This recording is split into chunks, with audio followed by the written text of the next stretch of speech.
Bye bye Las Palmas. See you in my next voyage.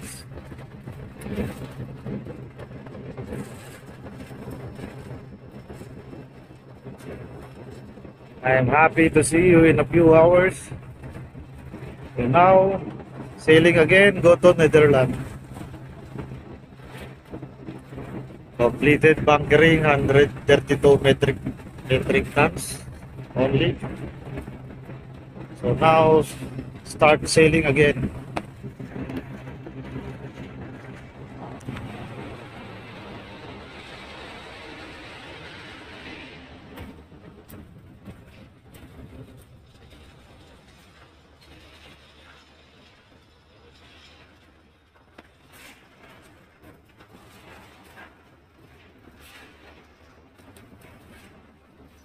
Oh,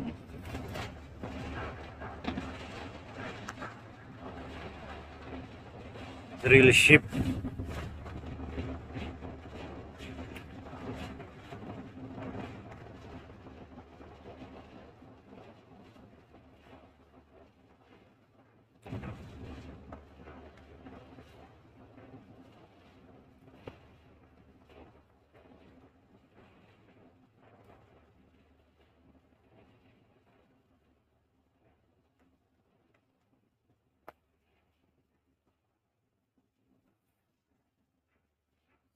Another drill ship again.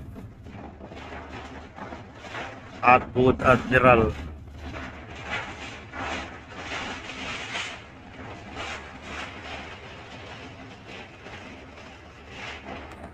Oh, pilot away. So that is the pilot boat.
Naman tayo sa kabila.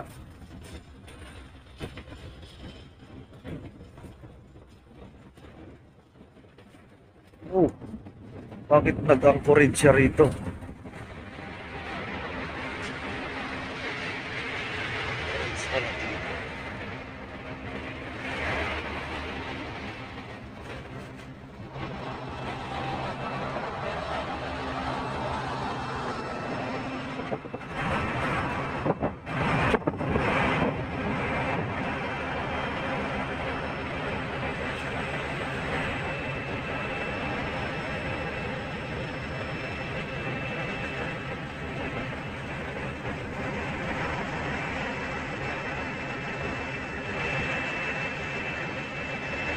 Grabe, lupit ng mga kwan dito, building. Pangklase talaga pag mayaman na lugar.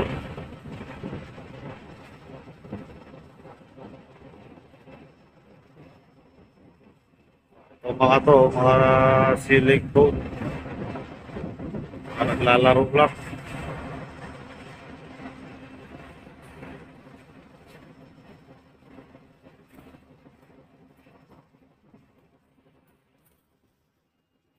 Oh, kasamahan ko.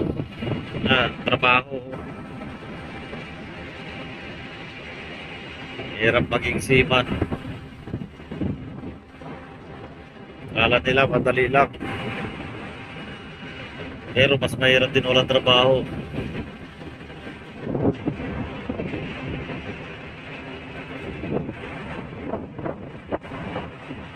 na rin ng boulevard nila, oh. Ito ang highway nila. Saan kaya banda yung mga kwan dito? Yung paliguan na mga babae walang kwan. Mga damit. Yung kabilang island. Kabilang kwan. Portion nitong isla na ito. Migo, saan banda dito yung kwan? Beach ng mga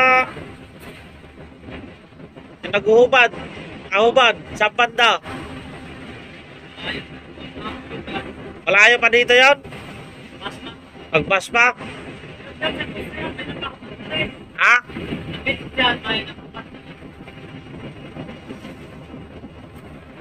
Makapitan na ako. Makapasan yung defense. Pagka na yun, makita natin. Pati lalaki? Bayan natin yun. Bata. Naked Beach pala yan. Yung kasama ko si Paul nakagaling na rito eh.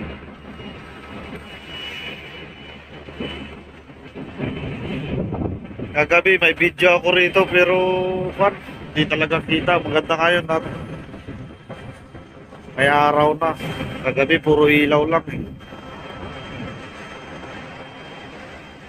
So, isa na naman napakagandang memory nito para sa akin. Yung nakarating din ako rito sa Las Palmas.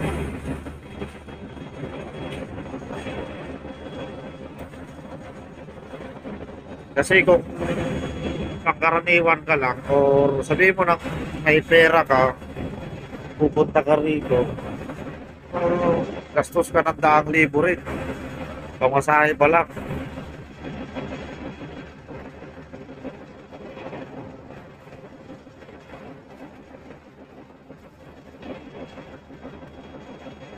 Eh dito, pag nagbarko ka, ayun, ayahay, makakarating ka talaga kahit sa bansa, sa lugar, kung ano man yung barko na nasambahan mo.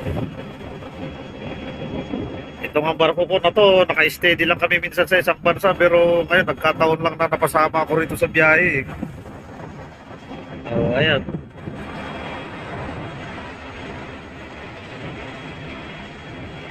Kakarating pa ako ng Netherlands. Lain mo yun. Isa lamang akong manginginom dun sa aming barangay.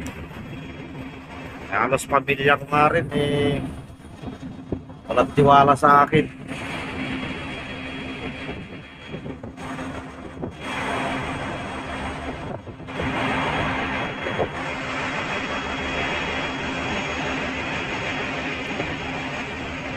Pero sa gabi, walang mga ganito eh. Sa araw lang pala sila nagpipishing.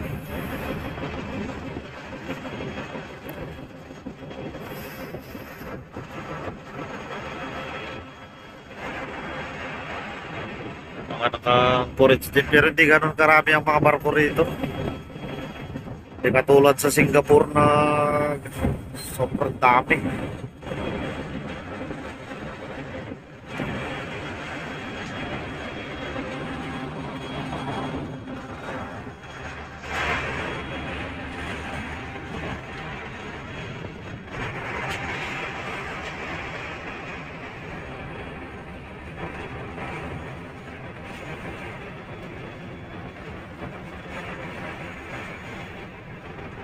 Paano kaya nabuhay yung mga tao dito rin? Akala mo disyerto eh. Wala rin puno. Wala mapagtamnan. Paano nga makapagtanim ng palay dyan? Kamuti. Kung ganyan naman yung sitwasyon ng mundo. Try.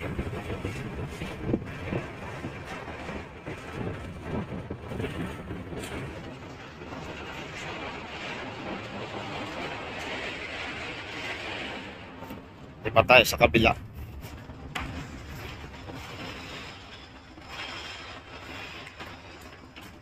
Yun.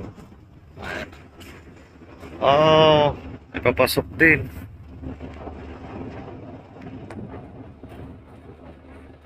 So, ayan na siya. Bye-bye na. Bye-bye na Las Palmas. Salamat at nakita rin kita. Year 2004. May nakasama ako sa fishing noon na kwento niya na nakadaw nga sila rito at yun na nga. Sabi ko someday makakarating din ako dyan yun. Pero inaabot na ng 20 years bago ako nakarating. Pero sayang nga, hindi man lang tayo nagkaroon ng pagkakataon na nakagala.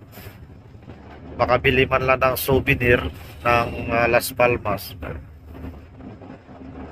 Sayang talaga. Pero ganun pa man, masaya na rin tayo at nagkaroon tayo ng video para meron tayong remembrance.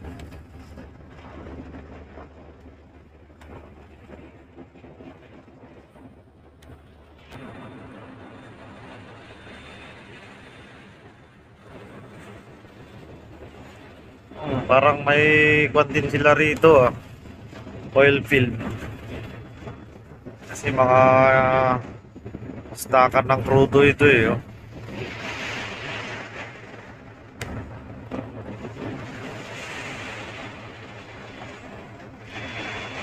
Dapat ganito rin yung mga bangka sa atin Lagyan nila ng ganyan para tipid sila sa konsumo.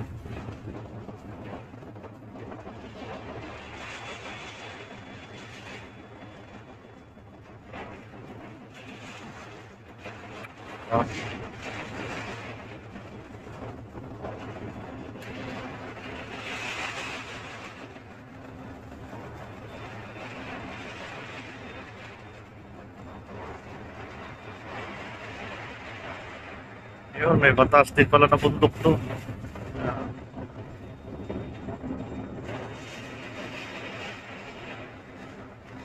So hanggang dito na lang yung ating video. Maraming salamat ulit. God bless sa ating lahat. Hope to see you again in my next voyage. Las Palmas. Thank you very much.